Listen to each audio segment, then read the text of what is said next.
generation that left Egypt was finally facing the promised land, a land that had been promised centuries before by God to Abraham, his children, and their descendants. But it was not the same generation that had made the long journey through the desert that would enter. People marked by doubt and disobedience had been left behind. A new generation that had grown up in the desert was ready to take possession of the land that God would give them. The morning sun illuminated the hills of Canaan, showing a fertile land with calm rivers and green valleys.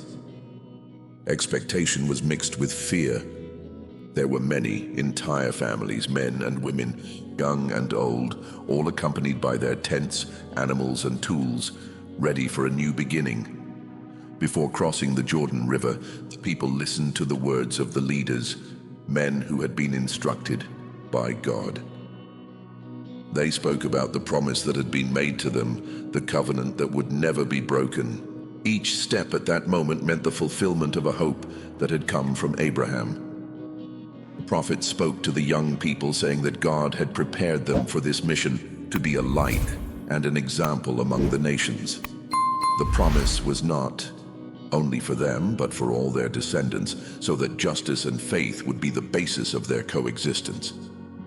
Anxiety grew. The tents were dismantled, the animals were organized, the steps were slow but firm. Each person felt in their chest the weight and joy of that historic moment. As they crossed the Jordan, something extraordinary happened. The river, normally mighty and imposing, had its course interrupted. The waters divided and remained still while the people crossed on dry land, as if God himself were opening a special path for his children. The older ones, who remembered the stories told by their parents, wept with emotion. This was not a simple crossing. It was confirmation that God walked with them, that his promise would not be forgotten. Once on the other side, they began to build altars, symbols of gratitude and alliance. The first tribes settled in the hills, tending their livestock and preparing for what was to come. The land, although fertile, was not uninhabited. Ancient cities and peoples resisted, and the battles that would follow would be difficult and decisive. The people knew that it would not be a simple or immediate conquest. There were battles, losses, doubts, and fears. But there was also faith, renewed and strengthened. Each victory was a further step in the history of the chosen people. Over time, leaders emerged to guide the people, simple but courageous men who stood up to defend their families and their faith.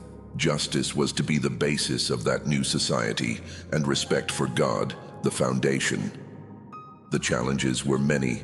Different cultures, rival beliefs, and survival itself required wisdom and unity. The promised land required a steadfast people who would not give in to easy ways or temptations. In the midst of difficulties, the people remembered the words of the past, the prophecies that announced the coming of a savior, one who would one day bring definitive peace and full justice. Hope, even in the face of struggles, was never lost. The years passed, cities grew, alliances were made and broken. The people learned from mistakes and successes.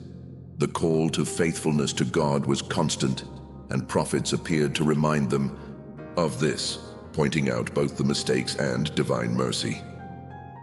In the intimacy of families, stories of courage and faith were told. The past of the Exodus, the desert, the crossing of the Jordan, was remembered as a testimony of God's faithfulness and the strength of the people. Thus, the Promised Land ceased to be just a distant promise and became the home of a people who, although imperfect, sought to live according to divine will. If you are enjoying this journey through the history of the spoken Bible, subscribe to the Verbo Vivo channel, like and share, so that more people can learn about this message of faith and hope. Join us and strengthen your spiritual journey.